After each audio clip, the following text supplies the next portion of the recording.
friend time. Hey guys, welcome back to the Tea Party Podcast. It's a podcast where you find new friends and new music. This week, I am joined by the front man of one of the fastest rising bands in the Northwest. He was nominated for multiple Northwest CMA Awards in 2022, and you can see him and the band open up Farm Jam on Labor Day weekend. But let's make a long overdue welcome to Mr. Brandon Jackson. Brandon, how the heck are you, friend? I'm not bad. How you doing? I am doing well. We've been kind of floating around this interview for a while. Good to finally have you on here. Yeah, it's good to be here. I appreciate it. Excited to get to learn your story, and we'll tee off with Brandon next. Hey guys, before we jump into our interview with Brandon Jackson, this episode is presented by FARMJAM Festival, and we wanted to take a second to introduce you to the man behind the festival. Greg Knight, with his wife Zara and the entire family, put on an incredible event on their farm up in Colville every year. Greg, welcome to the show, friend. How are you? Great, Ty. How are you doing? Thanks for having me.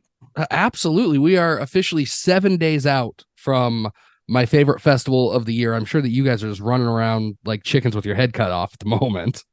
Oh, yeah. This is the time of year when we need 30-hour days, not 24. I bet. Well, let's, I kind of wanted to give everybody a chance to get to know you and Farm Jam a little bit better. And Farm Jam, really kind of at the roots of it, blends your passion for farming and for music. Tell us what that journey was like when you guys were first setting up this festival to be out on the farm. Well, you know, we do some agritourism in the fall with a corn maze and pumpkin patch. We wanted to start doing music, so we started a 2-year planning process during which the event grew and grew and grew before we even had year one, to where we got to the festival and the footprint and to where it is today.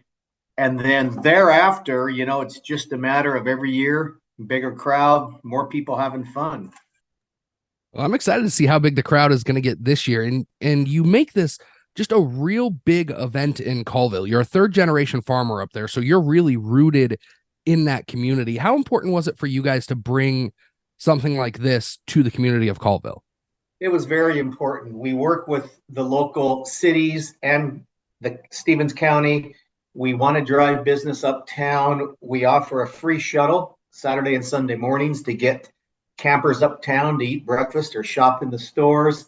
We're doing a Farm Jam Thursday, kind of a Farm Jam uptown for all the campers who arrive early with the Devin Wade Band. And I'm sure all your fans know Devin.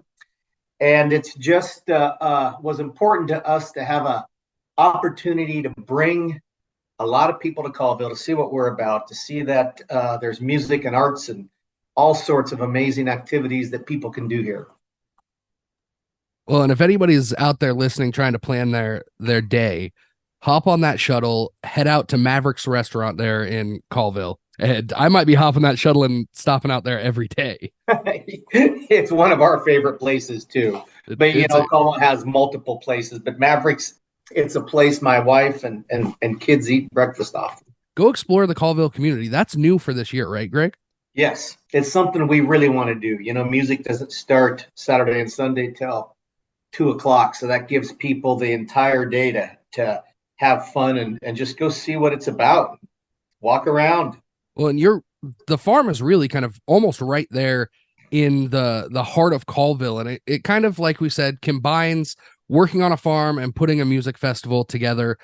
How do you strike that balance between what you guys need from the agricultural aspects to putting on the music experience that is Farm Jam? Well, you know, it's an ever-changing target. The festival itself takes place in a hayfield, and we were going to cut the hay Monday, but it was going to rain Tuesday, so we didn't cut it to Wednesday. So it's something where it's a rush now to get the hay baled and off the field. So next Wednesday morning, the stage can start being assembled. So it's a balance we've worked with, but we've learned that everyone who comes here really likes the farm feel, because it is a real farm. So we strive to keep that feeling as well. And you've been here, and I know you can attest to that.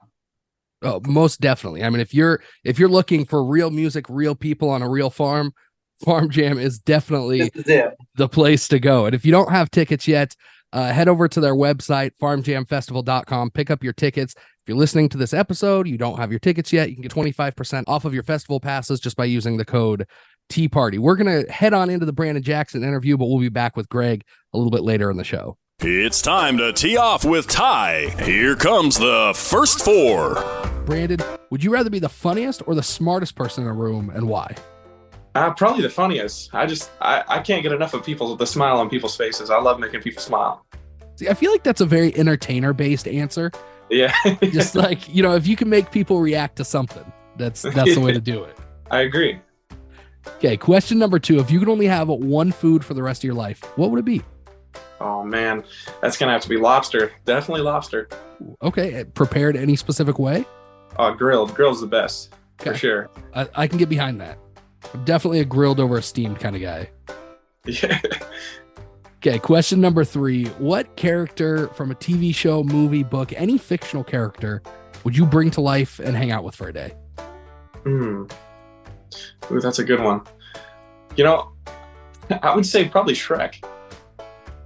Shrek? Okay. And Donkey?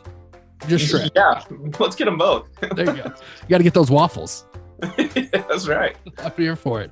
Okay, last question of the first 4. If you could have an unlimited supply of anything, alcohol, tacos, Pepsi, guitar strings, scotch tape, whatever it is, what would it be? Gas. Oh, that's a good answer. That's almost as good as money now. Yeah, it's gold.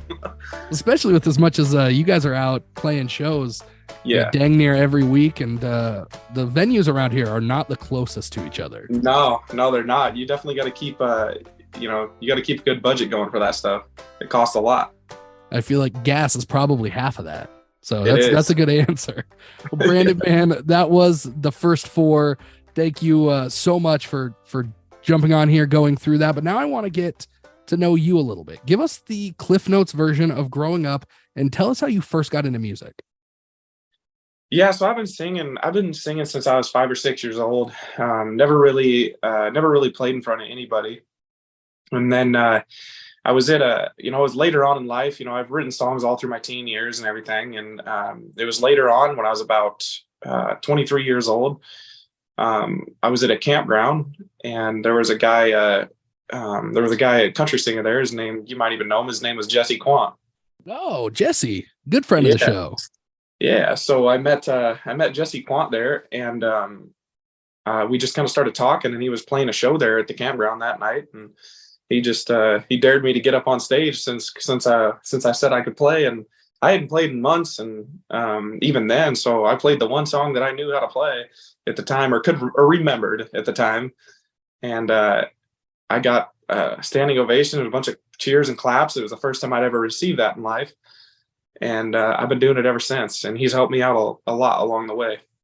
There's something addicting about being up on stage and just having people's attention and then getting a reaction like that. I mean, was that kind of what happened? You just got kind of addicted to that feeling and now chasing that high? It was the best way to put it. It was like you found something that you loved that you didn't know that you loved as much as you did. And that was that. And I've been doing it ever since and thinking about it ever since. That's a great way to put it. Did you come from a musical family, or are you kind of the outlier? A little bit of the outlier. Some of them are musical. My mom, she's a great piano player. Nobody ever did anything pursued it or did anything live. It was just, kind of always hidden things, but there was a few of them. My sister also plays, but I am the first one to ever go after it. Do you play several instruments, just the guitar? What's that look like? Yeah, I play a little bit of everything. A little bit of piano, a little bit of mandolin, harmonica, guitar, bass. Nothing. Guitar is like maybe guitar, harmonica are the two that I bring to the stage, but the rest of them, I just kind of keep them in for the campfires. There you go. Did you take lessons, or are you completely self-taught on all of those? Self-taught. Nice. Yeah, That's not in any lessons. I tend to find that when somebody's got a big repertoire of instruments that they play, they've just kind of figured it out themselves. Yeah. You have to love it and really have an interest in it, and I always did as a kid. So then now we mentioned it off the top. You're currently the front man of the Brandon Jackson band. It's gone through a few name changes kind of right when you launched. I'm always interested in what the thought process is there. Yeah. Give us the story about how you, Cody Parker, and the crew got together, and then how it became the Brandon Jackson Band. Sure. Yeah. So when I first started, Cody and Matt Parker, or excuse me, wrong name there. Jesse Quandt and Matt Parker introduced me to Cody. Said Cody was wanting to play some guitar with a band, and I didn't know what I was doing. So then we got this first show at opening up for Priscilla Block through some people that we knew, and we freaked out and we're like, oh my goodness, we're not ready for this. So we got to come up with a set. I mean, we didn't even have a set. We didn't know what we were going to do, what we were going to play. I had some original songs, so we're like, oh, we need a name too. So we started out and we called it the Jackson Parker Duo. And that was it. And then we're like, well, we're launching it. Let's go. So we did our first show, and I think both of us sweat through every single piece of clothing through that we had.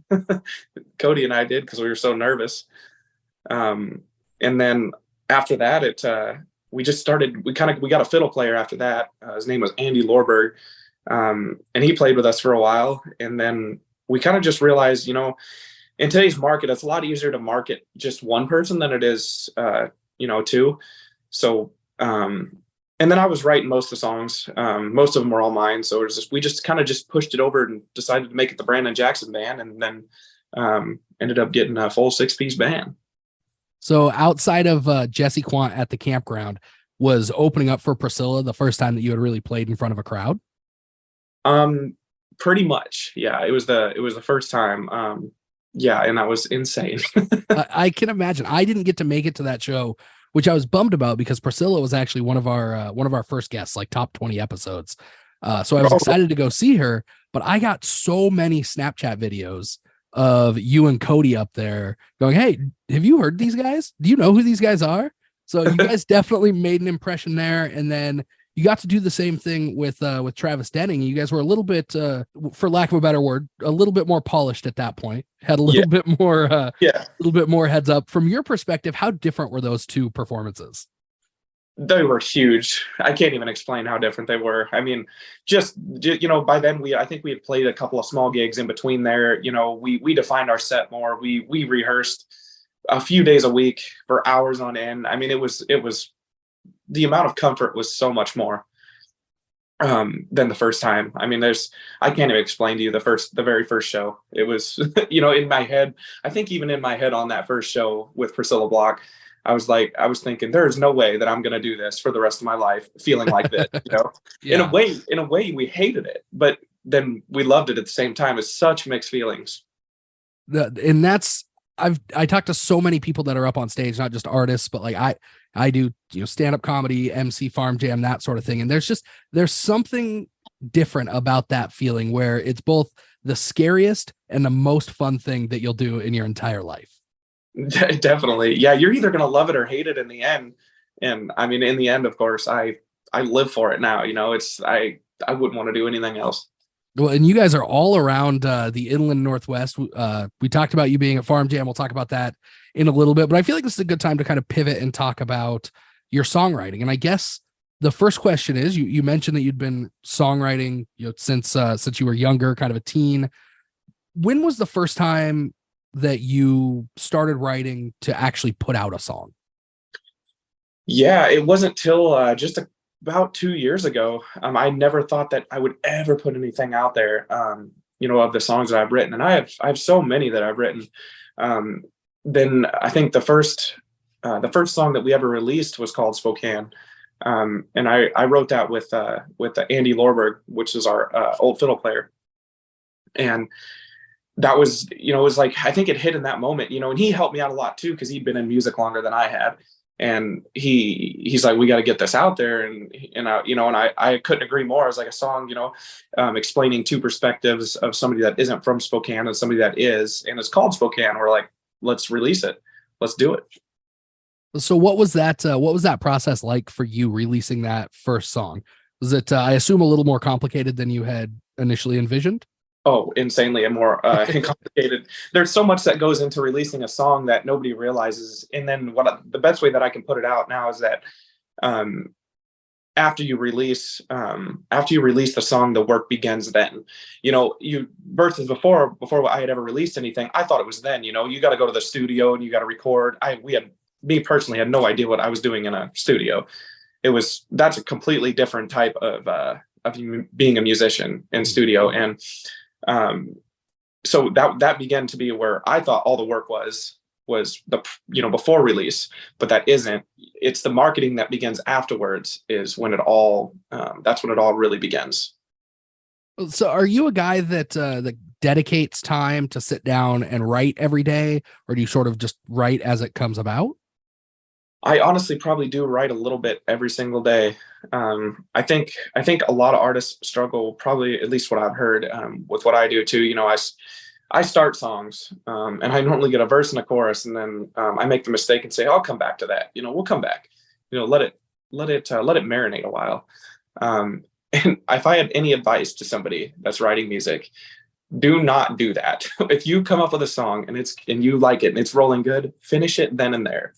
Because coming back to finish it can be good, but it is rarely what I've found to be. You will come out with a good ending on it.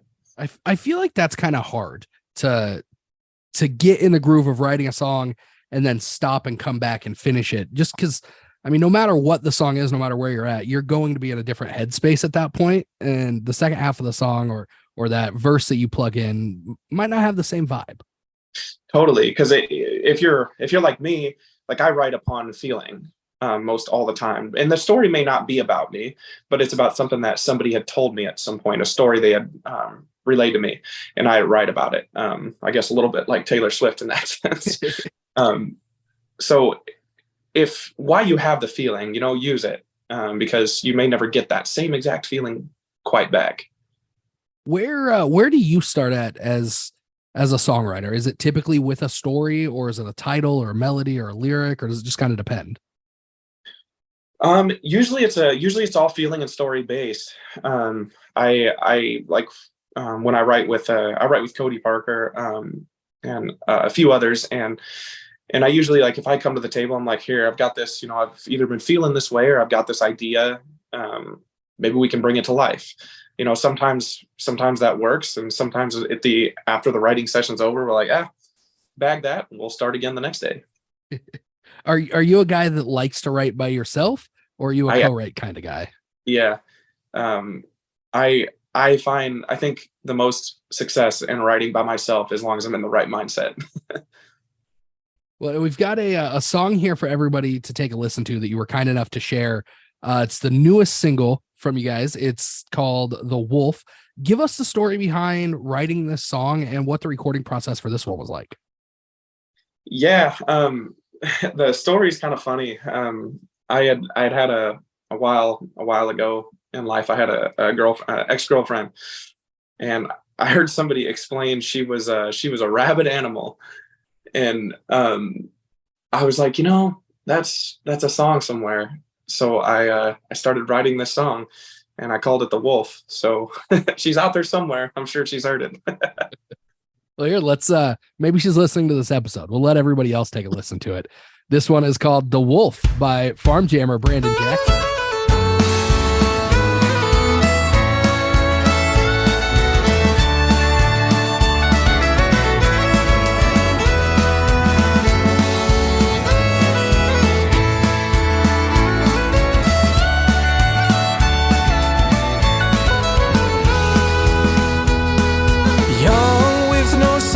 I arrived in this place, here to make $1 with no wisdom in my brain. There ain't much to see in this factory town, till I saw her standing there. Well, her beauty gonna tie me down. I thought she was harmless. Through those Cherokee eyes, I found a wolf in the night who is starving. I became the prey, and her blood-stained teeth, they left holes in me, but I still loved her regardless.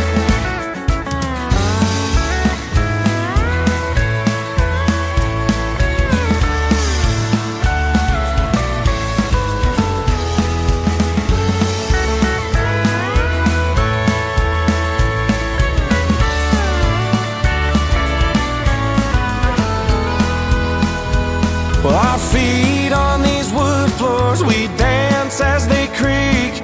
She had me believing that in God we're meant to be, and I followed her tracks, so careless through the wild, and they led me to her den where I was ambushed and running for miles. I thought she was harmless, but through those Cherokee eyes I found a wolf in the night who is starving. I became the prey, and her blood-stained teeth, they left holes in me, but I still loved her regardless.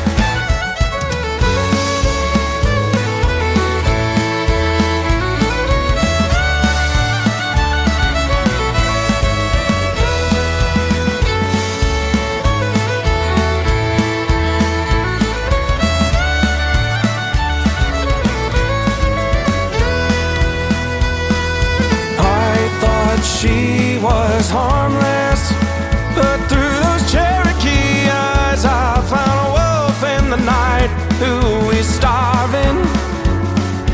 I became the prey, and her blood-stained teeth, they left holes in me, but I still loved her regardless.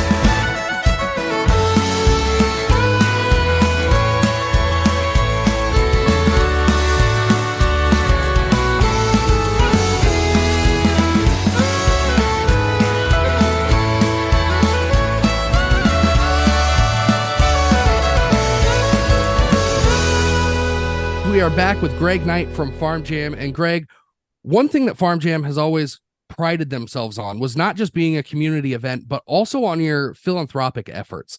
Where did this desire to help out these nonprofits come from as you guys were building out that 2-year plan for Farm Jam? You know, it's something my wife and I have always done. I was the CEO of a nonprofit here in Colville, and she's worked for nonprofits. So we wanted to make sure that as we started this project, the Farm Jam Music Festival, that we were able to help some 501c3s in the area that needed it. So we have helped the Hunger Coalition in Colville. We've helped veterans groups in Spokane. We've helped just a wide array. We've helped the Animal Sanctuary. This year, our beneficiary is the Loa Youth Ranch in Colbert, which is down by Spokane, who does amazing work for foster kids and their families. It's just, it's a task that there's never enough help for entities like that. So it's something that it's kind of ingrained in Farm Jam. And once we started it, it's just comes natural. Well, and the festival's also an extremely patriotic display. My first year there, Jessie Lee had that giant flag that she brought out over the crowd. This year, Scooter Brown is back with the War Hippies, him and Donnie Reese. Why is it so important for you guys to help promote veterans as part of this festival? As the son of a 20-year Navy vet, that to me is something that's always drawn me to the festival. Yeah, it's just that, all the veterans, all that they do for us, the sacrifices, we want to thank them, of course, but, we live in a great country.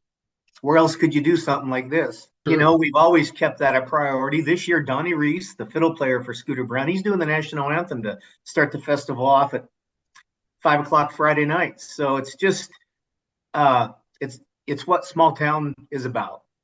Oh, I'm so excited for that. He played the national anthem as part of the Scooter Brown set last year. So it'll be exciting to have him kind of kick off. But I guess this is a good time to start talking about what this lineup actually is. We're in the middle of the Brandon Jackson episode. He's kicking off the festival Friday night, and you guys always do a really good job of packing in local artists on that Friday night. It's your 4th iteration of Farm Jam. It's 4th time you've done this. Why is it so important for you to promote local artists on that day?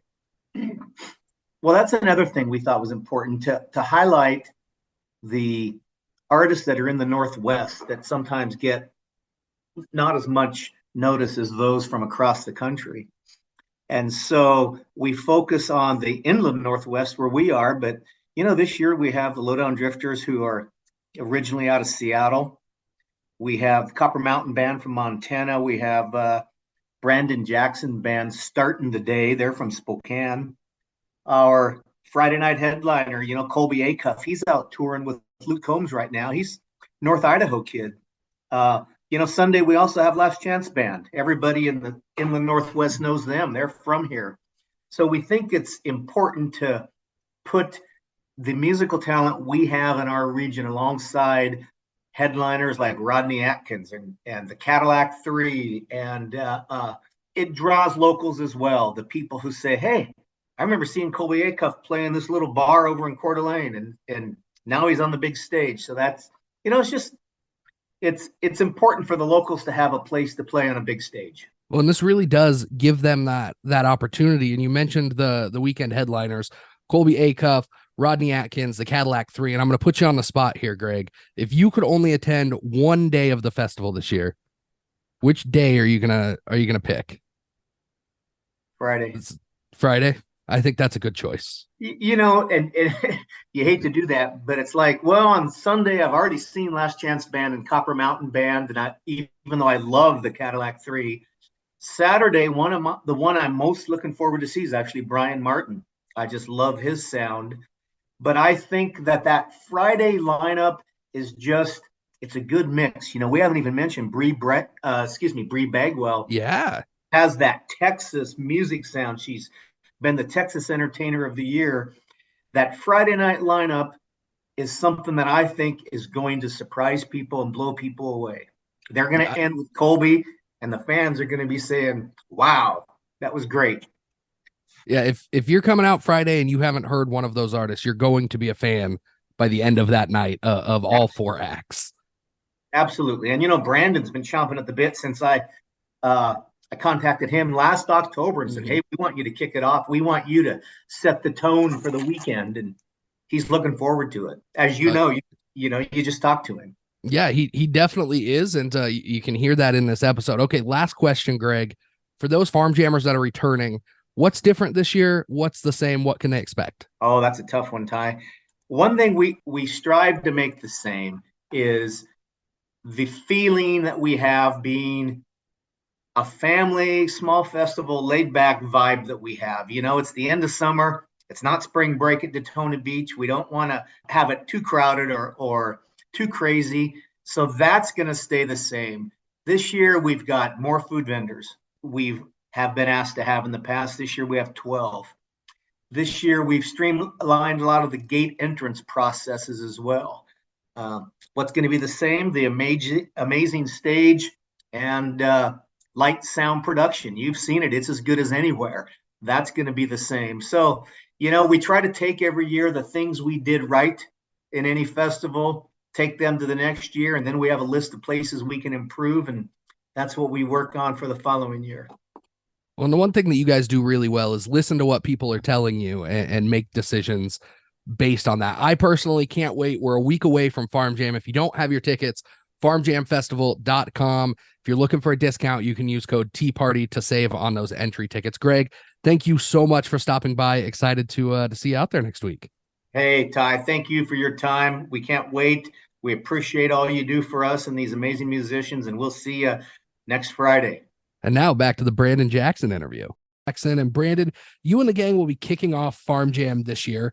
And for those of you that are listening those that haven't seen you that are listening, what can they expect when you guys hit the stage at Farm Jam Friday night?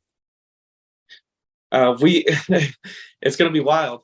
We love to put on a show, and usually not everybody expects it. When you say local band, a lot of the times, you get a different reaction, but I promise that people that I will not leave people without a smile. I love to perform, and it'll be a show that you don't want to miss. So get there early. Make sure you're there for the first act on Friday night up in Colville. And being a semi newer group to the area, to the Northwest, really, what does it mean for you to get the nod to be part of a festival like this? Oh, it means, yeah, I'm glad you brought that up. I am so thankful for this. When Greg first sent me that, he actually gave me a phone call with Farm Jam, and I was actually speechless. He was talking about a couple of my songs, and and going on about it. And I was quite humbled and just blown away that we would get offered such an opportunity. Well, I'm excited to see you guys out there tearing down the house that Friday night. It's always local. It's always a good time.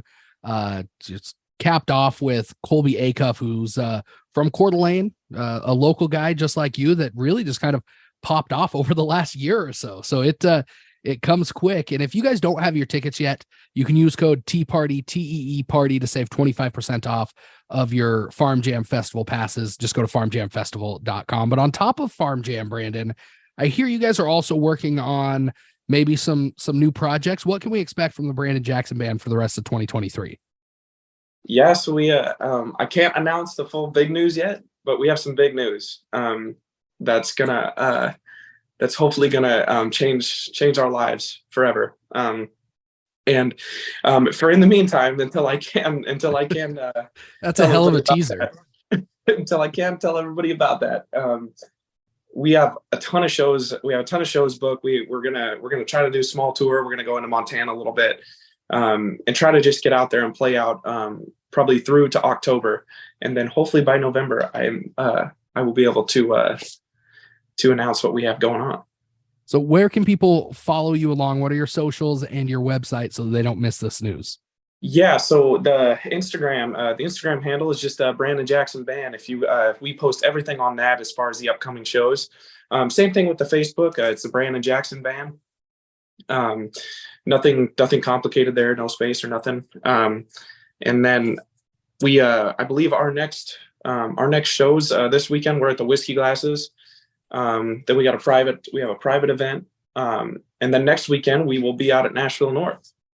There you go. That sounds like a good time. And if you're listening to this episode on the day that it comes out, that'll be tomorrow, actually, that you guys will be out at Nashville North. Let's come out late next week. But Brandon, thank you so much for jumping on here. We've been, like I said, ships passing in the night for so long. It's finally, it's good to finally get you on here. But before we let you go, we end every episode the same way that we start it. It's called the Final Four, just kind of four questions to get you out of here. You up for it? Yeah, let's do it. It's time for the Final Four. Okay, first one. What is your favorite concert memory as an attendee? James Taylor. Okay. I gotta tell you, that's a mix-up question. It's between James Taylor and Reba McEntire, and I would say probably more towards Reba McEntire because she put on the best show I've ever seen in my entire life. Where'd you see her at? I saw her in Vegas. Okay, at that residency. Yes. Is that the one with Brooks and Dunn? Yes, it was. Okay, that's we actually just lucked out and ended up on the final show for that residency, and I agree with you. That was probably the coolest show I've ever seen. I mean, it was just, yeah, it totally was. Okay, how about this one? Who are the three most recent artists that you've listened to that are not the Brandon Jackson Band? Most recent artists, Whiskey Myers. Everybody knows I love Whiskey Myers. Listen to all the time. If you've had a chance to listen to Oliver Anthony, I've been on that kick too. And probably Tyler Childers. Okay, there's a little bit of a theme there, I feel like. Oh yeah, for sure. Okay, question number 3, and this one is a Inland Northwest specific question.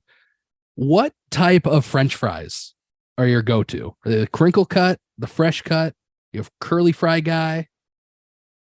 Oh, I'm a crinkle cut all the way. Okay, with tartar or fry sauce? Fry sauce. Oh yeah. Okay. That's the right answer. There is a right answer to this question. That's the one. Well, Brandon, man, this has been such a blast. One last question for you. You can take as much or as little time to answer this as you want. But if you could pick one thing for people to take away from your appearance on this show, what would it be? What do you have to say to the people to leave them with? You know, this might, as cliche as this might sound, what I'm trying to leave everybody with anymore is I am a guy that never ever thought that I could follow and pursue a dream as big as the one that I'm going after. And every single day, it just keeps proving that I can do it and that things keep happening. And it's making me so humbled and thankful for it. And I just want you to know, if you're out there trying to pursue something and you want something so bad, is all you have to do is reach out and get it, because it will come and you can do it. If I can do it, you all can do it. That is a great way to end the episode. Brandon, again, thank you so much. I'm excited to see you guys kick off FARMJAM Festival here in just a couple of weeks. We can't wait. It's going to be a blast.